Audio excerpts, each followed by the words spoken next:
তারা ভোট কুশলী, তারা ভোট ভালো করতে পারে, তাদের কাছে অর্থ আছে, লোকবল আছে। অনেক ভোট কুশলীকে তো দেখলাম আমরা, অনেক ভোট কুশলীর উপরে ফলাফল দেখুন না। আমি কোনো ঔদ্ধত্য থেকে বলছি না।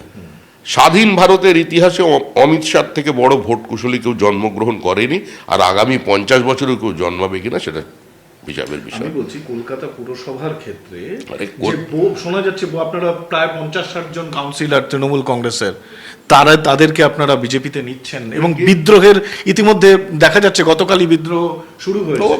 বিদ্রোহের মতো করবেন, তার আলাদা দল তৈরি করে লড়তে পারেন। বিজেপি এ ধরনের টেন্টেড কাউন্সিলরদের নিয়ে নির্বাচনে যাবে না, তারা করুন, তৃণমূল ভাঙুন, আরেকটা নবতৃণমূল তৈরি করুন, অন্য কোনো দলে যোগ দিন। অনেক এমএলএরা তো পৌঁছে গিয়েছিলেন দিল্লিতে কংগ্রেসের দরবারে, কংগ্রেস বলেছে 2/3 আমাদের চাই, শোনা যাচ্ছে। কোন পরিপ্রেক্ষিতে বলছেন? এই পরিপ্রেক্ষিতে এখন অনেক তো গেছেন কংগ্রেসের এমএলএ দিল্লিতে, যোগাযোগ করেছেন দিল্লিতে, কংগ্রেসের সঙ্গে যোগাযোগ করেছেন। তৃণমূল কংগ্রেসের এমএলএ দিল্লিতে গিয়ে কংগ্রেসের সঙ্গে যোগাযোগ করেছে। আচ্ছা, তো যাচ্ছেন তো, দল কোথায়? মমতা বন্দ্যোপাধ্যায় সিপিআইএম কে সরাতে সমর্থ হয়েছিলেন, কিন্তু যেদিন মমতা বন্দ্যোপাধ্যায় সিপিএম কে সরিয়ে দিয়েছিলেন সেদিন তার আইডিওলজিক্যাল পলিটিক্যাল স্ট্যান্ড পয়েন্টের ডাইলিউশন হয়ে গিয়েছিল। শুধু কোনো রাজনৈতিক দলের বিরোধিতা কোনো দলকে এক রাখবার সিমেন্টিং ফ্যাক্টর হতে পারে না, সেটা হয়নি, হবে না। আর শুধু বিরোধিতা, অকারণে কেন্দ্র বিরোধিতা করে পশ্চিমবঙ্গকে 30 বছর পিছিয়ে দিয়ে গেছে 15 বছরের তৃণমূল কংগ্রেস। একটা ভরার শূন্য একটা রাজ্য দিয়ে গেছে। এখন সেখান থেকে শুভেন্দু অধিকারীর নেতৃত্বে আমাদের সরকার এখনো সম্পূর্ণ গঠিত হয়নি, কয়েকদিনের মধ্যে হবে।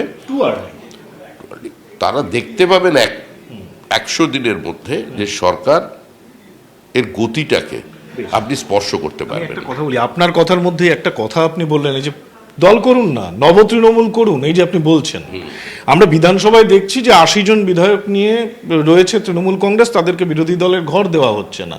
70 জনের সই দেওয়া স্বাক্ষরিত চিঠি দেওয়া হচ্ছে, স্পিকারের দরজার সামনে বর্ষিয়ান বিধায়ক শোভনদেব চট্টোপাধ্যায় অবস্থান করছেন, স্পিকার তার সঙ্গে দেখা করছেন না। আপনাদের কি আপনাদের কি পরিষদীয় দল ভাঙিয়ে অন্য দল করবার কি কোনো ইঞ্জিনিয়ারিং চলছে নাকি বিজেপির তরফে? তো তৃণমূলকে প্রশ্ন করুন, আমায় প্রশ্ন করছেন কেন?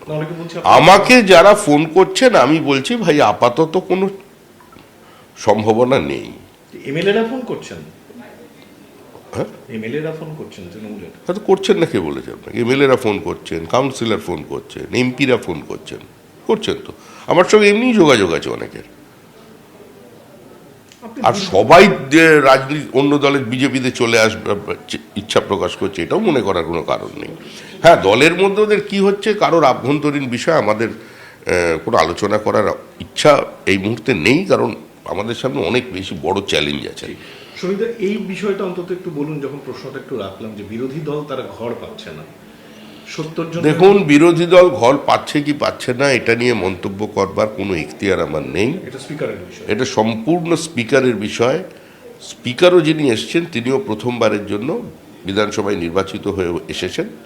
কি কারণে ঘর পাচ্ছেন না সেটা আমাদের ওখানে পরিষদীয় ব্যবস্থাটা যিনি দেখছেন তারা বলতে পারেন, বা আদৌ এই ঘর নিয়ে সমস্যাটা কেন তৈরি হয়েছে বা বিতর্কটা কেন আসছে এটা তারা বলতে পারবেন। বিষয়টি আমার জানা নেই, তবে এটুকুনি খালি মনে করিয়ে দিচ্ছি আমি, তার প্রতিক্রিয়া বিজেপি কিছু করবে না, যে গণতন্ত্রে বিরোধী দলের বা বিরোধী দলনেতার স্থান মুখ্যমন্ত্রীর পরেই।